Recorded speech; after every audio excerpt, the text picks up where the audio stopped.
Back in 2011, I met a girl during college while working at a well-known office supply store chain. It started out as nothing more than a harmless crush, two co-workers who flirted a little here and there. But soon enough, things escalated, and we began fooling around, both on and off the clock. I could tell I liked her, and she definitely liked me. Our chemistry was electric, practically off the charts. But even with that spark, I had my doubts. Word around the store was that she had quite the reputation. People called her the easiest lay in the whole place. She'd already hooked up with 3 of my co-workers. And while that made me hesitate, it didn't stop me. She came on strong, and yeah, I knew she was easy. I wasn't looking for anything serious at first, I just wanted a shot with her. But things changed quickly. I was still pretty green when it came to sex, and she opened up an entirely new world for me. Honestly, she was the first girl to ever show that level of interest in me sexually. It was a huge ego boost. Suddenly, I felt like a king. For once in my life, I had a girl who wasn't just into me emotionally, she was all over me physically, always eager to get me in bed. She'd constantly build me up, telling me how incredible I was, claiming I was the best lover she'd ever had. And beyond the physical connection, we were best friends.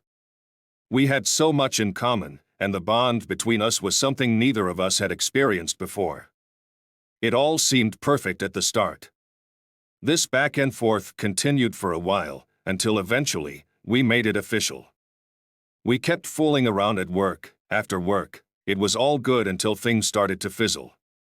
Around 6 months in, I began noticing a shift in her sexual energy. The dirty talk disappeared, her enthusiasm faded, and while it was clear she was falling deeper for me, by then we were throwing around, "I love you," the spark in the bedroom wasn't the same. At first, I figured it was just normal. Couples move past the honeymoon phase and settle into a routine, right? I was still in decent shape, treating her well, doing all the things you're supposed to do to keep the chemistry going. We'd still have sex when we could, but it just didn't have that magic anymore. Her interest had waned. We weren't living together yet, and she'd often tell me that if we did, things would change. That's when I started chasing after that initial spark, trying to reignite what we'd lost. I brought up the issue, letting her know it was bothering me.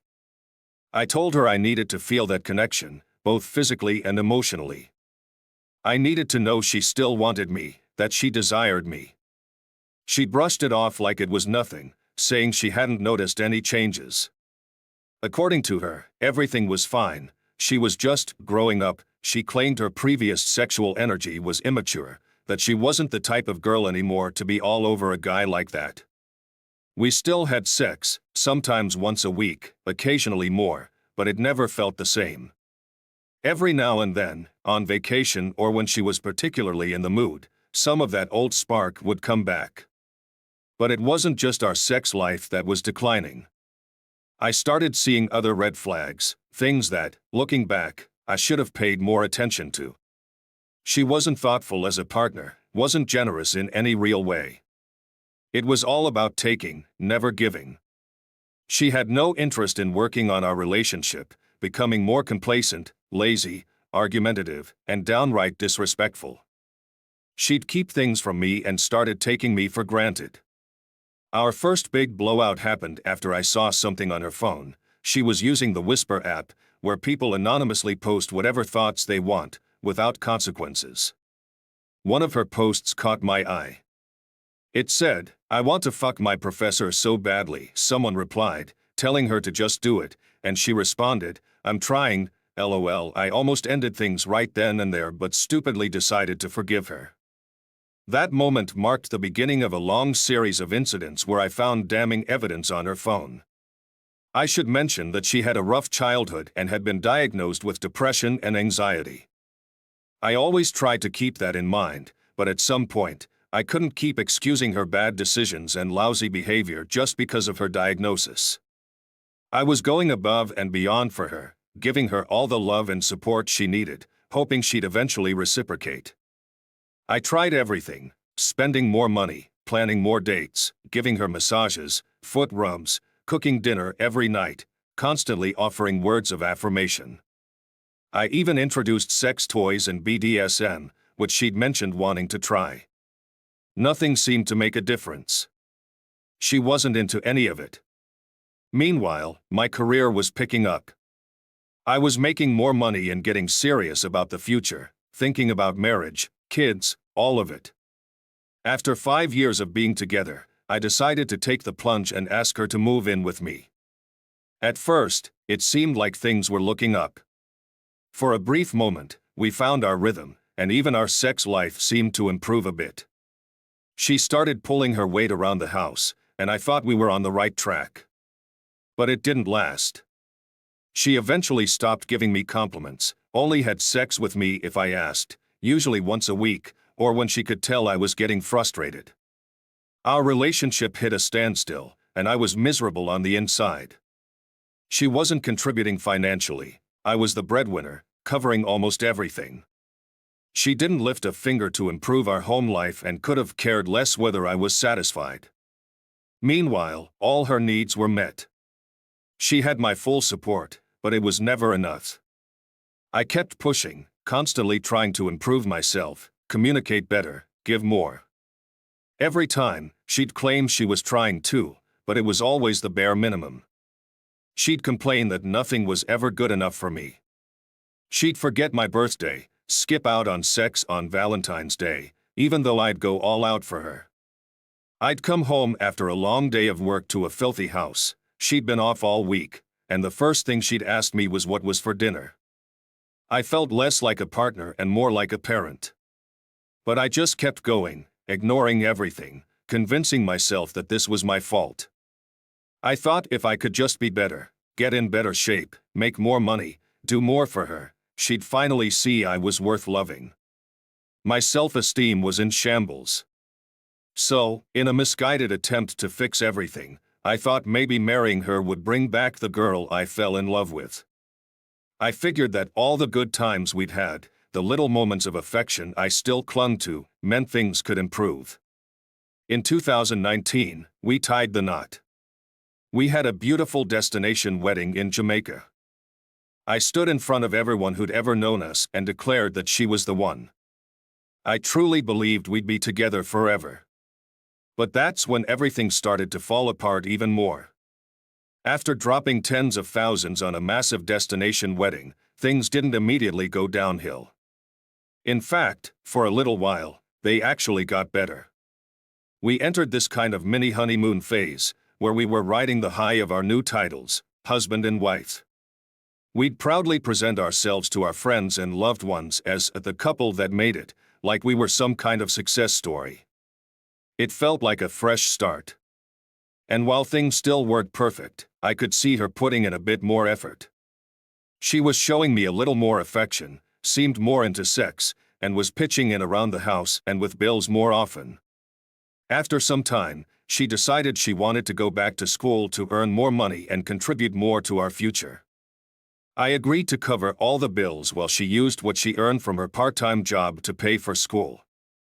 That seemed fair, and I was hopeful this new chapter would improve things between us. But that's when the micro-cheating started to creep back in. The micro-cheating, 2014, before marriage. This was the time she posted that anonymous comment on an app, admitting how badly she wanted to sleep with her professor. She even said she was actively trying to make it happen. I confronted her about it, and despite everything, I forgave her. 2015, before marriage, things escalated when I found out she had sent a video of herself masturbating to a female ex-girlfriend. She claimed it was an old video from 6 years ago, though it was sent just the month before. Again, I let it slide. 2016, before marriage, I was just joking around with her one day over text and said something like, "I know what you did, don't even try to lie." I was teasing her for watching one of our Netflix shows without me. But to my shock, she immediately confessed to something entirely different. She'd been hanging out and flirting with some guy from high school, let's call him Ethan, who clearly still had feelings for her. She insisted nothing happened, and I stupidly forgave her once again. 2017, before marriage. Another red flag popped up when I saw a message in her work group chat where she was talking about how much she loved writing during sex. Now, this might sound like nothing, but in our relationship, she always told me she hated that position. We barely ever did it, despite spending a decade together. It was just one more reminder that she was giving a different version of herself to other people. By 2018, I started noticing a pattern. She seemed way more sexually active on her own than she was with me, even when we went on vacations, which were hit or miss anyway. I noticed she began buying sex toys, regularly watching porn, and masturbating the moment I left the house. Now, I had no issue with that on its own, but you can imagine how frustrating it was that none of this energy ever transferred into our bedroom. I tried to make it a comfortable, safe space for us to explore our sex life, but for her, it felt like having sex with me was a chore. It was something she'd do just to keep me pacified, not because she wanted to. If she had needs to be met, she preferred handling them herself. I even offered to learn more about her body, to try and please her in whatever way she needed, but she'd always shut me down, saying, "What you're doing is fine. I'm good, I don't need all that." Then, in 2019, just 4 months before the wedding, I started noticing some new behaviors. She was becoming friendly with coworkers at her new job. At first, I didn't think much of it, until I realized these weren't exactly the best people. Most of them were immature party girls, constantly caught up in messy situationships. I'd often drop her off and pick her up from work, so I got to know a bit about her coworkers through the stories she'd tell me. One name kept coming up, though, a guy we'll call Liam. Liam was the kind of guy who got a lot of attention from the women at work. He wasn't tall, but he was fit, with muscles that clearly turned heads. Apparently, plenty of women at her job were more than happy to be his side piece, even though he had a girlfriend. One day, I stumbled across a message where she told a work friend how hot she thought Liam was. She admitted she was obsessed with his abs and even joked that he might get her in trouble with her fiancé one day. When I confronted her about it, I ended up taking the blame for snooping through her phone. That was the worst part. Every time I'd cave and check her phone, which wasn't often, I'd always find something that left me reeling. I hated doing it, but every few months, like clockwork, I'd stumble upon something incriminating, something that confirmed what I didn't want to believe. We moved past that incident and still got married. In 2020, things began to steadily decline. Her mental health took a turn as the pressures from various aspects of her life started to pile up: school, work, and the constant requests I made for us to improve our relationship. I wasn't asking for anything unreasonable, just for us to come together, work through our issues, and build a better future. I kept pushing for us to grow as a couple, but it felt like I was constantly hitting a wall. Every time I tried to address the problems between us, I was met with defensiveness or indifference. The first real moment that got me seriously thinking about leaving was our first wedding anniversary. I had poured my heart into making the day special. I made her a thoughtful, homemade gift that took me weeks to prepare, and planned a day full of activities, places she loved, things she'd always wanted to do. I even capped it off with a fancy dinner at her favorite restaurant, trying to remind us both of the love that had once been so strong. But despite all of that, she didn't even bother getting me a gift. Nothing. When it was time for bed, I could see she had no real interest in doing anything to celebrate our day. Her idea of a gift was offering up sex, but the way she went about it crushed me. She laid on the bed with a sigh and, in the most begrudging tone, muttered, "Come on, let's hurry up and get it over with." It wasn't even about the act, it was the complete lack of care, the absence of any emotion or connection. I couldn't do it, I declined. The next day, I brought up how her lack of effort hurt me. I mentioned how I felt let down, especially after going out of my way to make her feel special on our anniversary. But she didn't take it well. She got defensive, snapping, "I forgot, okay?" I just didn't think about it. When I asked about her negative attitude toward sex, she fired back, "Nothing is ever good enough for you." Everything I do is wrong somehow. It was like she couldn't see how much I was struggling, how much I needed her to meet me halfway. After that, her complacency became more noticeable. Sure, she was still like a best friend to me, but the connection was eroding. She no longer had that spark, the affection and warmth that makes a marriage more than just cohabitation. It was like we were two friends sharing a home, not a married couple. I felt like I was constantly being starved of love, affection, and sex, always chasing after the bare minimum. She started using sex as a tool, a way to patch things up without addressing the real issues. Whenever I brought up problems, she'd offer up sex as if that would magically fix everything. But even those moments felt like she was just going through the motions, doing the least she could to appease me. We continued moving forward, pretending everything was fine. We went on vacations, attended dinners, and had our usual outings, but it all felt empty. No matter what we did, it was always a watered-down version of the life we once had. She was still my best friend in a way, but the emotional depth of our relationship had withered. I started questioning whether I could still see a future with her, a future that would actually make me happy. 2021, after marriage one day, everything came to a head. I had a breakdown, completely overwhelmed by the state of our marriage. My brother and I came home early, and I caught her masturbating to a picture of Liam, the same guy from work she had once confessed to being attracted to. We hadn't had sex in almost a month, and there she was, focusing her sexual energy on someone else while I was left feeling unwanted and neglected. I confronted her, telling her how deeply it hurt to see her channel that energy into a fantasy with another man while withholding intimacy from me. She denied it, of course, claiming it wasn't what it looked like and insisting that she still needed me. For about a week, she tried to be the perfect wife, going out of her way to show that she cared, to pull me back into believing in us again. And I fell for it, I always did. But not long after, her mental health spiraled. She was struggling so much internally that she admitted herself to a psychiatric ward. Despite everything, I stood by her side. For 3.5 weeks straight, I visited her every single day after work. I sat with her through therapy sessions, hoping she'd find the tools she needed to get better, believing that if she healed, we could heal, too. I even brought her favorite snacks and meals because I knew she didn't like the food they provided. I believed that with the right treatment, the right care, we'd get back to a better place. I wanted to believe that this was just a phase, that things would improve once she got help. But after all that effort, nothing changed. It felt like we were stuck in the same cycle, and I was the only one trying to break free.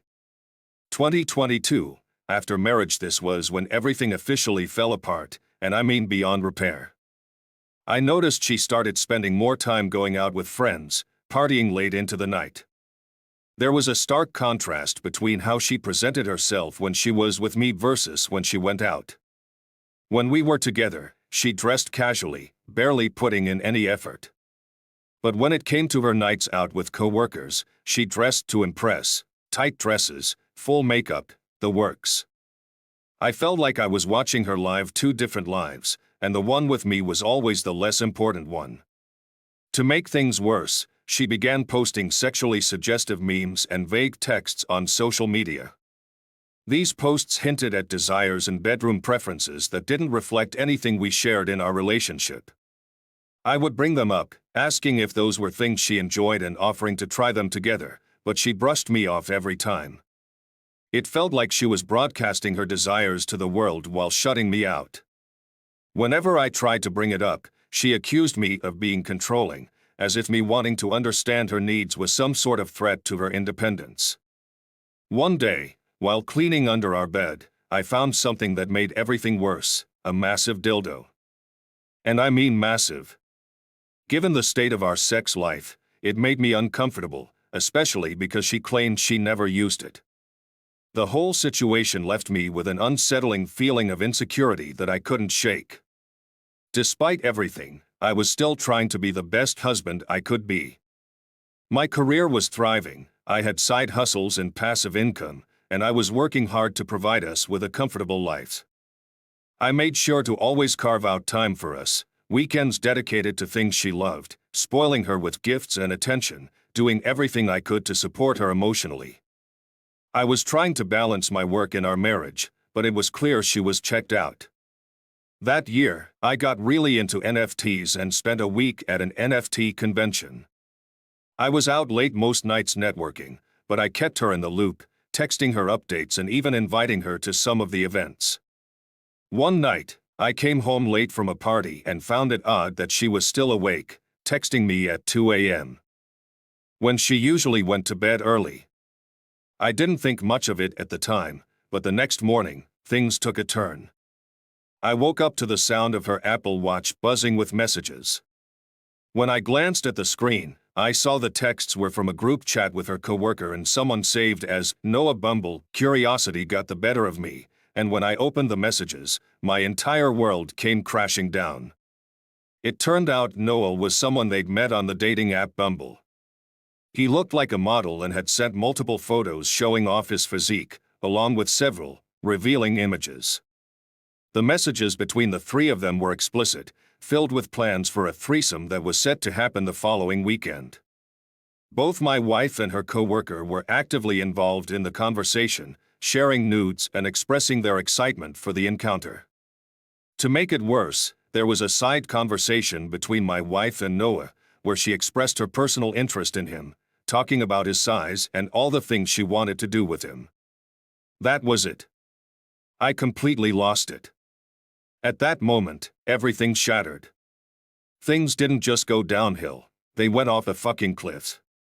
After finding a mountain of incriminating evidence against her, I gathered my thoughts and prepared for the inevitable confrontation. I couldn't hold back my anger when I approached her with a sharp, "Who the fuck is Noah?" She paused, startled, before launching into the most ludicrous excuse I had ever heard. According to her, Noah was just a friend of her coworker, and she was only playing along with the texts to help out. She claimed that her coworker had met Noah on Bumble and was really into him but needed help seducing him into a threesome. The plan, as she explained it, was for my wife to pretend to be interested, set up the situation, and then conveniently back out at the last minute, leaving her coworker alone with Noah to complete the deal. I couldn't believe what I was hearing. It was beyond ridiculous. I was already furious with her for betraying my trust and engaging in such inappropriate behavior behind my back, but this excuse? It was insulting to my intelligence. What cut even deeper was seeing her put so much energy and excitement into those messages, the kind of sexual energy and passion I had been longing for in our own relationship for years. Here was a woman who claimed she had lost interest in sex, told me her sex drive had diminished, and acted like dirty talk made her uncomfortable. Yet, she was so effortlessly seductive, playful, and confident with this random stranger. It was a slap in the face, a painful contradiction that left me feeling utterly deceived. After the heated confrontation, we cooled off for a bit. I needed space to think, so I left and stayed at a friend's house for a couple of days to clear my head and figure out my next steps. We were only a week away from a 7-day cruise that we had planned months before, and I was left with the difficult decision of whether to cancel everything or go through with it. Meanwhile, she bombarded me with apologies, admitting that it was incredibly stupid of her to risk our marriage over something so reckless and absurd. For the next week, she went into full-on damage control mode, doing everything she could to win me back. She became the world's best wife overnight, sending me lunch through Uber Eats with heartfelt love notes, helping out around the house more than ever before, and being overly sweet and affectionate. She even started offering sexual favors, trying to be as seductive as possible to make up for what had happened. One night, we ended up having incredible, emotional sex, the kind of passionate, intimate connection that reminded me of the early days of our relationship. For a brief moment, it felt like the breakthrough we needed, like maybe this was her wake-up call to finally get back into that space with me. I started to believe that if this was who she could be moving forward, maybe we could rebuild and move past the betrayal. I let my guard down and decided to forgive her, telling myself that relationships go through rough patches and that maybe, just maybe, This could be the turning point. So, I took her on the cruise as planned, hoping it would be a chance for us to reconnect and solidify the progress she was making. The cruise started off fine. For the first few days, we tried to enjoy ourselves, and she continued putting in the effort. We went to dinners, explored the ship, and I did my best to focus on the good and not dwell on the past. But as much as I tried to push the thoughts away, the betrayal lingered in the back of my mind. It gnawed at me, refusing to let me fully relax. By the fourth day, I couldn't take it anymore. I cracked and went through her phone again, desperately searching for any signs of lingering dishonesty or hidden secrets. To my surprise, I didn't find much. But there was a conversation with the same coworker, the one who had been involved in the whole threesome scheme. In their messages, they vaguely referenced the issues in our relationship. Apparently, she had been venting to her friend about the problems between us, confiding in her coworker while keeping me completely in the dark. We had set aside time for communication every week, yet she never mentioned any of this to me. She was more comfortable spilling her feelings to others than opening up to her own husband. I confronted her about it, and it led to yet another argument. She broke down in tears, overwhelmed by frustration and guilt, lamenting, "I'll never be able to fix this. Nothing I do will ever be enough for you to get over it." After that fight, the rest of the cruise was marked by an awkward, uncomfortable silence. We still tried to make the best of it, but the vibe had shifted completely. The trust that had already been hanging by a thread was now fully severed. When we got back home, we started discussing the idea of couples therapy. I wasn't sure if it would help, but I knew that if there was any chance of saving this marriage, we had to try. She agreed, though somewhat reluctantly, and I began looking up therapists, asking her to do the same. But her enthusiasm faded quickly. While she spent hours mindlessly scrolling through Instagram, she never made any effort to find a therapist or research options for us. It was as if she was already half checked out, going through the motions just to appease me. Eventually, I found a therapist we could afford, and we started doing sessions. But it was clear from the start that she wasn't taking it seriously. She treated it like a chore, showing up physically but never putting in any emotional work. She wouldn't engage deeply, and every time the therapist asked her to reflect on her actions or our relationship, her answers were shallow at best. One day, I finally snapped during a session, venting my frustration at how little she was contributing. She had created the mess, yet I was the one who sourced the therapy and was putting in all the effort to make things right. That same day, I saw her post a meme on social media joking about being in a threesome and not knowing what to do, a meme that, while funny, was way too close to home given our recent struggles. It was the last straw for me. She had officially run out of effort, and it was obvious she no longer cared about fixing anything.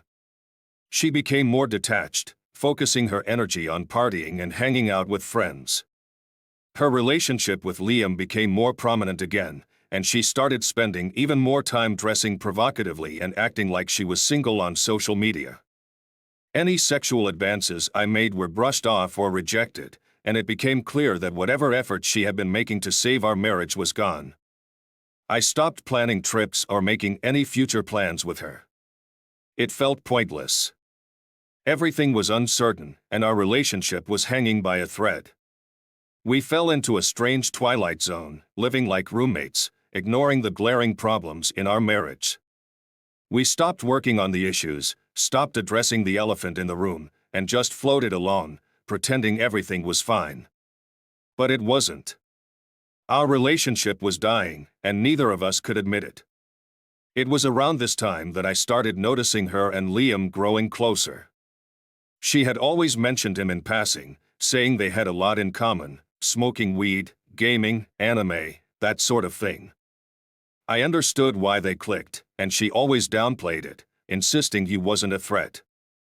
"He's short, he has a girlfriend, we're just friends, nothing more," she'd say, and I believed her. I didn't have any solid proof otherwise. But I continued to snoop through her phone, just to be sure. There was nothing overtly suspicious, mostly just them walking to the train together after work or sharing a joint during lunch breaks. Still, given everything that had happened, I told her it made me uncomfortable for her to spend time alone with him outside of work. She agreed and promised it would stop. A month went by, and I started to relax a little. But then one day, I asked her if she was still hanging out with him. She denied it, even though he had recently sent her a random picture of her walking down the street. I had no idea what the picture was supposed to mean, and she claimed she didn't either. She assured me again that there was nothing going on and even sent me a screenshot of her messages with him. It seemed innocent enough. They barely communicated, according to the sparse messages over the last few months. Still, something didn't sit right with me. One Sunday morning, she had plans to meet up with her friends for brunch. She looked stunning, all dressed up and full of excitement. I couldn't help but notice that she seemed to put more effort into her appearance for her friends than she ever did for me. It stung, but I kept it to myself. She must have sensed something was off, because she asked, "What's going on with you? You seem upset about something." I told her how I felt, trying to be honest and vulnerable. But instead of hearing me out, she burst into tears, accusing me of always finding a way to ruin her fun. "It's like you see me happy and try to take it away before I go," she cried. That was never my intention, and I explained that, but it didn't matter.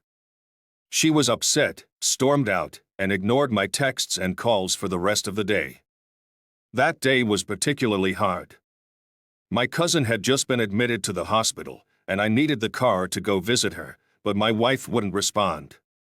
I waited for hours, trying to figure out when she'd be back. Eventually, I fell asleep on the couch, only to be woken up around midnight when she stumbled in, clearly drunk. She didn't bother answering any of my questions and passed out fully clothed from the night before. While she slept, I noticed something fall out of her jacket pocket, something I never expected to find. It was a deep throat spray, still in the packaging. She had clearly bought it that night, along with a receipt. I didn't know how to bring it up, but my mind was racing. In the morning, I asked her what happened the night before, and she said she got really drunk and needed space after our argument. Then, she casually dropped a bomb. She had tried coke for the first time that night, apparently at the insistence of a friend.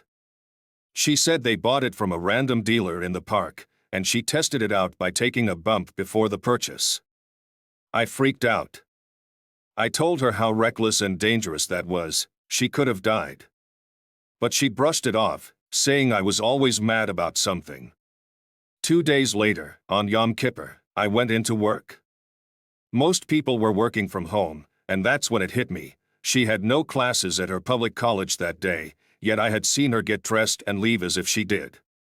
When I called her, she didn't pick up but texted me, saying she had gone to school only to realize there were no classes and was now heading back home. It was noon. I told her to call me as soon as she could. It took her 2 hours to finally call, saying she had been on the train. I felt uneasy about the whole situation, but I tried to let it go. Later that night, I saw a text from her coworker that read, "How did it go?" She immediately called her and spoke for 20 minutes, leaving me to wonder what they were talking about. The next morning, I noticed her dresser drawer was slightly open. Inside, I saw the deep throat spray again, only this time, the packaging was gone. It had been used. And next to it was a receipt, but not from the night she bought the spray. This was a McDonald's receipt from a drive-thru nowhere near our apartment or her school, at around the same time she claimed she was on the train. I confronted her about it, but she dismissed my concerns, saying the receipt wasn't hers and she had just tested the spray out. She even tried to convince me that she had bought it for us to use together, even though she never mentioned that before and had purchased it on a night when she was supposedly angry with me. When I asked about her coworker's cryptic, "How did it go?" text, she brushed it off, saying they were just catching up. A month later, I found myself going through our phone records, searching for an old number I had used for tax help. That's when I realized I could see who had been texting me, and more importantly, who had been texting her. I couldn't see the content of the messages, but I could see the numbers and timestamps. Out of curiosity, I checked her records. There it was, a number she had been texting back and forth with for months. Thousands of messages. I went to her phone to find the contact associated with the number, and there it was, Liam. She had been deleting their texts, hiding their conversations. I was furious. She had always claimed they barely talked, and now I saw the truth. When I confronted her, she finally admitted that she and Liam had gotten closer. He was, according to her, one of her closest friends, someone she could confide in. She swore it was platonic, that they just talked about their problems, and nothing more. But she also admitted that she had seen him on Yom Kippur, after lying to me about going to class, and that they still hung out outside of work. That was the final straw. I couldn't take it anymore. I told her if she liked him so much, she should just be with him. She yelled back, claiming she didn't like him that way, and that nothing she said would make me believe her. She accused me of being jealous for no reason, insisting their friendship wasn't a threat to our relationship. But how could I believe her after everything? I reached out to Liam directly. I asked him if he was sleeping with my wife. He denied it, saying they just hung out and talked sometimes. He claimed he deleted their messages to avoid drama with his girlfriend and that he had a personal rule not to mess with girls at work. He even apologized to me, saying, "As a man, I'm sorry you're going through this. I didn't know what to believe anymore." I thanked him for his honesty, but the damage was done. I told my wife to leave the apartment for a few days while I packed my things. As I packed, I cried. I said goodbye to our cats, to the life we had built, to everything. The final goodbye between us was devastating. So much had changed, and it broke my heart to see how far we had fallen. All I wanted was to go back to better days, but the lies, the mistrust, the constant emotional exhaustion had drained me. I had become a shell of the person I once was, trapped in a relationship that no longer made me feel whole. 5 months later, I was in a much better place. Life was moving forward. I had a new job, a new apartment, and had lost 30 pounds. I was starting to feel like myself again, more confident, especially after meeting new women and having some successful moments. For the first time in a while, I felt alive. But then, she and I started reconnecting. We were still not divorced yet, and there was this undeniable sense of missing each other. We both agreed to be friends with benefits and just see where things might go. Maybe, in the future, we'd get back together. After all, we had been together for 10 years, and she was still my best friend. It felt like something worth holding on to. At first, things were great. It felt familiar, like old times, and there was still clear chemistry between us. We clicked in so many ways, and it felt good to have that connection again. But I noticed that she wasn't as emotionally engaged as I had expected. She played the friends with benefits role perfectly, casual, not too attached, and almost distant when it came to the intimate moments. It made me wonder if she wasn't really into the sexual side of our relationship anymore and was just more interested in keeping the friendship alive. I didn't overthink it, though. I was happy just to be around her again. About 2 months after we started reconnecting, she came over one day. We grabbed some food and headed back to my place. We did what we usually did, and it went well. Afterwards, we were just chilling in bed, and she fell asleep next to me, naked. I wasn't tired, so I slipped out of bed and into the living room to play some PS5. A little while later, I heard her phone go off. She had left it in the living room, and out of curiosity, or maybe something darker, I picked it up. I realized my fingerprint still worked to unlock her phone. I knew I shouldn't have, but I couldn't help myself. I snooped. I started going through her phone, and what I found made my heart drop. There, saved in her photos, was a picture of Liam, shirtless. And not just anywhere, but in our old apartment, and the timestamp showed it had been taken just a few weeks ago. My stomach churned. I opened up the contact saved under the name Daddy Liam. Skimming through their texts, I saw everything: graphic messages, explicit pictures exchanged between them. My mind raced as I pieced it all together. It was clear this had been going on for a while, though from what I could tell, they hadn't started having sex until after we split. But that didn't matter. It didn't make it hurt any less. In a moment of pure rage and devastation, I snapped. I grabbed her phone, took a picture of her lying naked in my bed, and sent it to him with the message, "You can have her, bro." Then I kicked her out of my apartment. It was 2 a.m., and I didn't care. I told her I knew everything, that I was done, and we couldn't speak anymore. I would call her when I was ready to discuss the divorce. After she left, I sat in a storm of emotions, trying to process what had just happened. I drafted the nastiest, most hateful message I could muster. I wanted her to hurt as much as I was hurting. I let out every ounce of pain and anger, the betrayal, the heartbreak. I sent it and didn't expect to hear back. She didn't respond, not at first. A week later, she followed up, but instead of acknowledging the hurt she caused, she condemned me for everything I had said in that message. I wasn't proud of what I'd written, but in that moment, all I had wanted was to wound her as deeply as she had wounded me. She called me insecure, and she had the nerve to say the sex we'd been having, what I thought was part of our attempt to reconnect, wasn't good enough for her. She dismissed everything I'd found, offering me nothing more than a half-hearted, "I'm sorry I hurt your feelings," that was it. No real apology. No acknowledgement of the damage she had done, the lies, the deceit, the months of emotional manipulation. Just a cold, indifferent "sorry." Since then, I've been struggling. Every time I try to move on, to open myself up to someone new, I can't help but feel like I'm not enough. What if I'm never enough? What if every woman I meet is just waiting to replace me, to find someone better, the way she did? If they don't show their interest the way my ex used to, does that mean it's not real? My confidence has taken a hit. I just want to find someone who likes me for me, who thinks I'm good enough, and who will choose me no matter what, when we're old and saggy and decades into our relationship. I used to believe women like that existed. I thought she was one of them. I thought she was better than that. But now, I'm not sure if anyone like that exists at all.